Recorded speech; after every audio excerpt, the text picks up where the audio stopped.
மீன் குழம்பு வைக்கிறதா இருந்தால் தலைவர் பல நேரங்களில் சாந்தாட்ட சொல்லி ஒய்ஃப் சாந்தா தான் சொல்லுவாங்க. நான் துர்கான்னு கூப்பிடுவேன். சாந்தாட்ட வீட்டில் இருந்து மீன் குழம்பு கொண்டு சொல்லு, கொழுக்கட்டை கொண்டு சொல்லு அப்படின்னு சொல்லி விரும்பி சாப்பிடுவார். நான் பார்த்தது ஒரே பொண்ணு தான். முதல்ல பார்த்த பொண்ணு ஒரே பொண்ணு தான். முதல்ல பார்த்த பொண்ணு அதுதான் முடிவாச்சு. அதுதான் கல்யாணம் பண்ணேன். முதல்ல அவங்களை சந்திச்சப்ப நீங்கள் பேசுனது ஞாபகம் இருக்கா? என்ன பேசுவீங்க? அதாவது முதல்ல பேசுறது என்னென்னா, கல்யாணம் ஆகிட்டு அவங்க வீட்டில் இது வச்சுருந்தாங்க, ரிசப்ஷன் வச்சுருந்தாங்க. இப்போ பெண் அழைப்பு வச்சுருந்தாங்க. அந்த ஃபங்க்ஷனுக்கு போயிட்டு அங்கேருந்து வரும்போது எப்போவும் குடும்பத்துலேருந்து பிரிஞ்சு வரும்போது அழுவாங்க எல்லாரும். அவங்க கண்ணு கலங்கி அழுதாங்க. அவங்க பாட்டி, அவங்க சின்னம்மா, அவங்க சிஸ்டர்ஸ்லாம் பார்த்து நான் ஒரே வார்த்தை சொன்னேன், இன்னும் அழ வேண்டியதுலாம் நிறையா இருக்குது, இங்கே அழாதான் சொன்னேன். இதே வார்த்தை தான் சொன்னேன். கல்யாணமான புது பண்ணிட்டு திருமணத்துக்கு முன்னால் அவங்கள்ட்ட பேசுனது இல்லையா? அவர் பேசுனது இல்லை. அம்மா சொல்லுங்கள் சார் பரவாயில்ல. இல்லை பேசலை. அப்போலாம் அந்த வாய்ப்பு இல்லை. அந்த வாய்ப்பு இல்லை. அப்போலாம் ரொம்ப முயற்சி பண்ணியிருப்பீங்க. ஒரு கியூரியாசிட்டி 22 அது வந்து இளமை நிலைச்சி இருந்தது. ஆனால் அந்த மாதிரி வாய்ப்பு பெரியவங்க வந்து அவ்வளோ ஸ்ட்ரிக்டாக வச்சுருந்தாங்க. இப்போ ரொம்ப ஸ்ட்ரிக்டாக இருந்திருக்காங்க.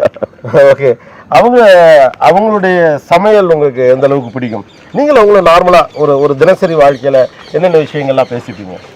அவங்க வந்து ஸ்கூல் லைஃப்லேயே வந்து திருமணம் பண்ணிக்கிறதுனால சமையலில் வந்து பெரிய அளவுக்கு ட்ரைனிங் கிடையாது அவங்களுக்கு.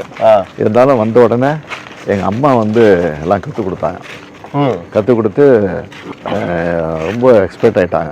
மீன் குழம்பு வைக்கிறதா இருந்தால் தலைவர் பல நேரங்களில் சாந்தாட்ட சொல்லி ஒய்ஃப் சாந்தா தான் சொல்லுவாங்க. நான் துர்கான்னு கூப்பிடுவேன். சாந்தாட்ட வீட்டில் இருந்து மீன் குழம்பு கொண்டு சொல்லு, கொழுக்கட்டை கொண்டு சொல்லு அப்படின்னு சொல்லி விரும்பி சாப்பிடுவார். இப்போது நான் வீட்டில் வந்து நான்வெஜ் அதிகம் ரொம்ப லைக் பண்ண மாட்டேன். சைவம் தான் ரொம்ப விரும்பி சாப்பிடுவேன் நான். அதுக்கு காரணம் என்னென்னா, நான் வெளியூருக்கு டூரு அதிகம் போகிறது, கண் விழிக்கிறது, நான்வெஜ் சாப்பிட்ட வயிறு அப்செட் ஆகிடும் அந்த சமயத்தில். அதுக்காகவே அதை அவாய்ட் பண்ணிடுறது பெரும்பாலும். ஆனால் வீட்டில் ஒய்ஃப் வந்து மீன் குழம்பு செஞ்சாங்கன்னா அதை மட்டும் விரும்பி சாப்பிட்றது உண்டு. மீன் குழம்புக்கு உங்கள் ஃபேமிலிக்குமே ஒரு கனெக்ட் இருக்குது. கலைஞருக்கு ஐரு மீன் குழம்பு பிடிக்கும், அவ்வளோ ஆர்வமாக விரும்பி சாப்பிடுவார். மதுரைக்கு போனால் அவரே எடுத்துகிட்டு சொல்லி சாப்பிடுவார்லாம் சொல்லுவாங்க. ஒருவேளை வீட்டில் நல்லா மீன் குழம்பு வைப்பாங்க. எங்களுக்கு மட்டும் இல்லை, தஞ்சாவூர்காரங்களுக்கு பூரா பெரும்பாலும் பார்த்தீங்கன்னாவே இந்த விரால் மீன், நெத்திலி, விரால் குழம்பு, அந்த மீன் குழம்பு வந்து விரும்ப எல்லோரும் சாப்பிடுவாங்க. அந்த டேஸ்ட் தான் எனக்கு அது வந்துடுச்சு நினைக்கிறேன். உங்களுக்கு பிடிச்ச உணவு எது? சைவத்தில் எது, அசைவத்தில் எது? சைவத்தில் பார்த்தீங்கன்னா சாம்பார், தயிர் சாதம், அதே மாதிரி முட்டைகோஸ் பொரியல், பீட்ரூட்டு பொரியல், இந்த மாதிரி விரும்பி சாப்பிடுவேன். அசைவத்தில் பொறுத்த வரைக்கும் நம்பர் 1 மீன் குழம்பு. அதுக்கப்புறம் சிக்கன் பெரும்பாலும் 1-2 அப்படி டேஸ்ட் பண்ணி பார்க்கலாம், அவ்வளோதான். இப்போ நீங்கள் டயட் அந்த மாதிரிலாம் எதுவும் மேனேஜ் பண்ணுறீங்களா?